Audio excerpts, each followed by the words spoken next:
అందరికీ నమస్కారం అండి. రాజకీయాలకు అతీతంగా ఈ వీడియోని అర్థం చేసుకుంటారని నా విజ్ఞప్తి. ఎందుకంటే ఎమ్మెల్సీ దువ్వాడ శ్రీనివాస్ గారి విషయంలో గత 4 రోజులుగా జరుగుతున్నటువంటి విషయం మనందరికీ తెలిసిందే.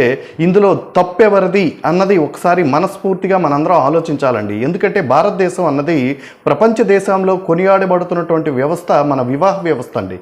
ఈ వివాహ వ్యవస్థను గౌరవించాల్సినటువంటి భారతదేశంలో ఉన్న ప్రతి వ్యక్తి కూడా గౌరవిస్తారండి.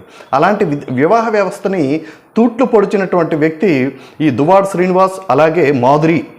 ఎందుకంటే తనకు ఆల్రెడీ భార్య ఉంది శ్రీమతి వాణి గారు, అలాగే 2 పిల్లలతో ఒక చక్కటి కుటుంబాన్ని రన్ చేస్తున్నటువంటి దువ్వాడ శ్రీనివాస్ గారు ఇప్పుడు ఒక లేడీ ట్రాప్లో పడి కుటుంబ వ్యవస్థను పూర్తిగా దూరం పెట్టడం, ఇప్పుడు ఈ 60 సంవత్సరాల వయసులో విడాకులు ఇచ్చేస్తానని చెప్పడం అనేది కొద్దిగా బాధాకరమైనటువంటి విషయం. ఇందులో తప్పు ఎవరిది అంటే ప్రతి ఒక్కరు ఆలోచించాలి. విజ్ఞతతో తప్పు ఎవరిదో అర్థమైపోతుంది. నమస్కారం.